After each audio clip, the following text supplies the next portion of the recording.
ইদানিং ফেসবুকে খুব সরগোল শোনা যাচ্ছে যে পরিমণি জন্মদিনে আর যে নীরব যে তার সাথে ড্যান্স করলো এটা নিয়ে মানে সবাই বলতেছে যে আর্জেন্টিনার মতো একটা ছেলে কেন পরিমণির সঙ্গে এইভাবে নাচবে।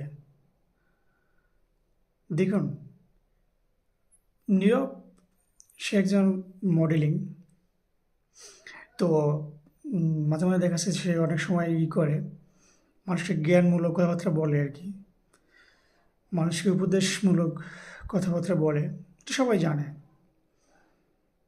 তো এটা জানে বোধহয় দেখা যাচ্ছে তার সঙ্গে হয়তো তার বিষয়টাকে মেনে নিতে পারতেছে না সে।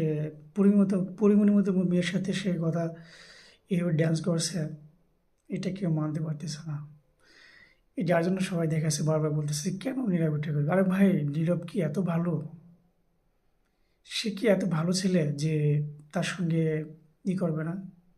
হয়তো সব মনে করে যে সবাই যে নীরব ভালো, কিন্তু সে যে মডেলিং, আর মডেলিং দেখেছে মডেলের সঙ্গে নাচ ড্যান্স করতেই পারে, স্বাভাবিক। তো দেখেছে সেটা নিয়ে এত এত কিছু বলার কোনো কিছু নাই, সিম্পলি মেনে নিতে হবে। সে দেখেছে জ্ঞানমূলক কথা বলে বোধহয় সে কি ফুজুর হয়ে গেছে? না, সে ফুজুর না, সে সাধারণ। সে একটা মডেলিং। তো মডেল দেখেছে মডেল সে জন্মদিনে নাচবে, এটাই স্বাভাবিক। এটা নিয়ে এত সরগোল করা বা একটু কথা কাটা মানে কথা বলা বলি বলার কোনো কিছু নাই। তো ঠিক আছে, সবাই ভালো থাকবেন।